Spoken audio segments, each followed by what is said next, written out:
Hello guys! Hello para to sa lahat ng mga Earth signs, Virgo, Capricorn, and Taurus. Welcome dito sa aking channel. Alamin natin kung anong messages, vibration, gabay energy para sa lahat.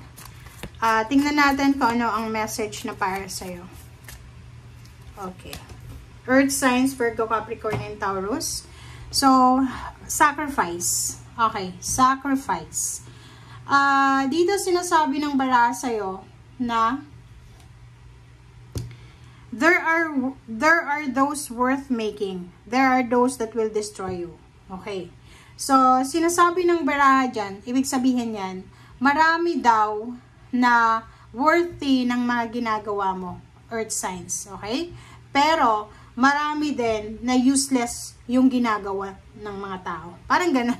Okay? So, direct or indirect message, sinasabi na minsan yung mga sakripisyo natin sa buhay, yung mga minamanifest natin sa buhay, ay minsan useless i-manifest siya. O yung mga sacrifices natin sa buhay, minsan useless siya na i-sacrifice. Pero, meron talaga na worth it yung pagsasacrifice natin, worth it yung paghihintay natin. So, depende yan sa kung ano. So, ikaw na lang ang, kumbaga mag-reflect, ano ba yung worth it na i-sacrifice? Ano ba yung kailangan ng i-let go? Ganyan, ganito.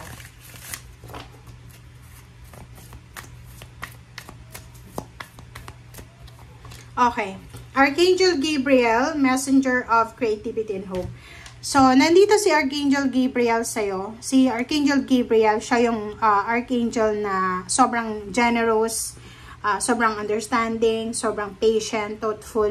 And nandito siya sa'yo para bigyan ka niya ng trabaho. Pwedeng, kung naghahanap ka ng trabaho, tapos apply ka ng apply, tapos wala namang tumatanggap sa'yo, just invoke Archangel Gabriel. Kasi siya yung magdadala sa'yo ng good news about job, about company, about money. Okay? And siya yung magdadala sa'yo ng pag-asa. So, nandito si Archangel Gabriel para bigyan ka ng pag-asa. Walang dapat kang ipag-alala kasi si Archangel Gabriel ay maaasahan mo yan. Invoke Archangel Gabriel.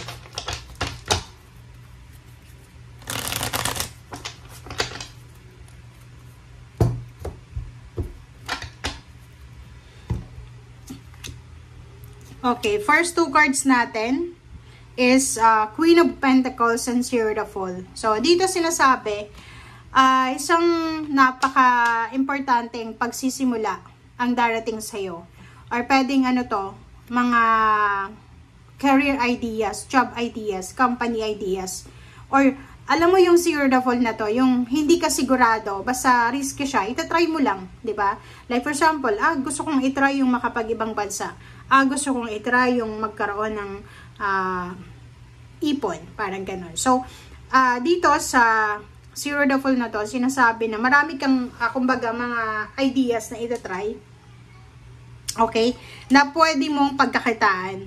Okay? So, sinasabi ng baraha sa'yo dito na, ano man itong naiisip mo, ano man itong gusto mong simulan, kung ito ay, kumbaga, makakatulong sa'yo para kumita ka ng pera, or maayos mo yung mga problema mo, just go. Diba? Grab the opportunity. Oh, tingnan mo. Nasa ganito kang sitwasyon, 8 of Swords, pwedeng yun nga, apply ka ng trabaho, pero wala kang natatanggap na confirmations, answers, or anything.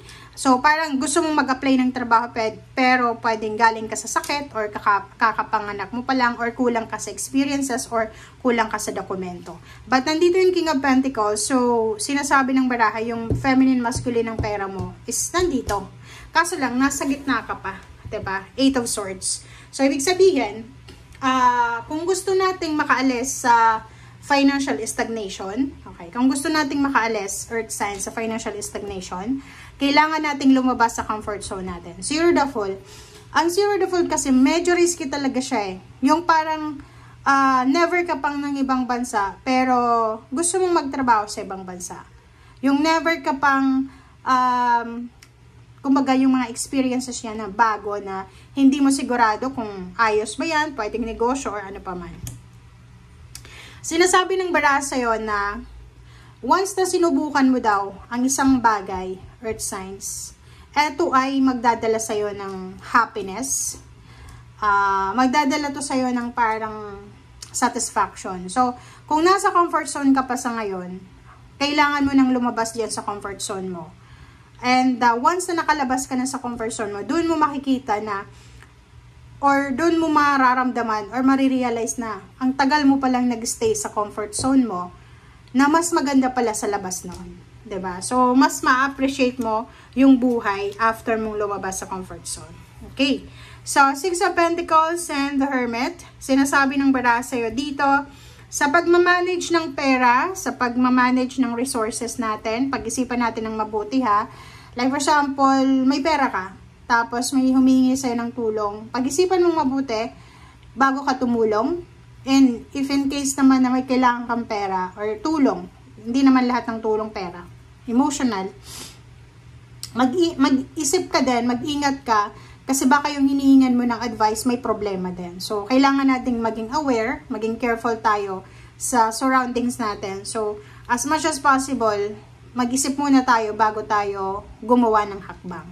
Ganun yun, di ba? Halimbawa, may problema ka sa pera, tapos lalapit ka sa kapatid mo, wala ding pera yung kapatid mo, di ba? So, hindi ka aware na wala din siyang pera, akala mo may pera siya. So, pag dinecline niya, nireject niya yung offer, ay yung favor na hinihingi mo, pwedeng sumakit yung kalooban mo. Kasi hindi mo alam. So, bago tayo humingi ng tulong, or bago tayo mag-send out ng ating energy, kailangan nating alamin, di ba? Alamin natin kung tama ba yung emotion niya. Ganun yun eh, di ba? Halimbawa, kung uutang ka ng pera, check mo muna yung yung status niya, masaya ba siya sa araw na ito, or malungkot, ganyan, ganito. Okay? Okay, next card natin is Four of Pentacles, Three of Pentacles, Ten of Wands. So, nakikita ko dito, isang Earth signs, Virgo, Capricorn, and Taurus, na sobrang eager siya na makapagtrabaho. Yung parang ang nasa isip niya, once na nakapagtrabaho na siya, once na nakapasok na siya dito sa company na gusto niya, or once na nakapunta na siya ng ibang bansa, talagang gagawin niya ang lahat. Sobra-sobra siyang magiging masipag. And nakikita ko sa inyo dito, kahit business, 'di ba, gusto niyong pasukin. And isa sa mga motivation mo is makapag-ipon ng pera. Isa sa motivation ng earth signs na to is kailangan niyang makapag-ipon ng pera kasi pwedeng ang tagal niya nang walang trabaho, dahil may sakit siya dati, or nanganak, or pwedeng ano pa ba, yung mga rason. And dito nakikita ko sir dito na sobra-sobra yung kagustuhan mong makapagtrabaho na talaga. So, yung reading mo last time is don't settle for less, lalo dun sa mga Virgo. So, wag tayong masyadong mag-settle sa bagay, sitwasyon na hindi para sa atin. Okay? Thank you guys for watching. Bye!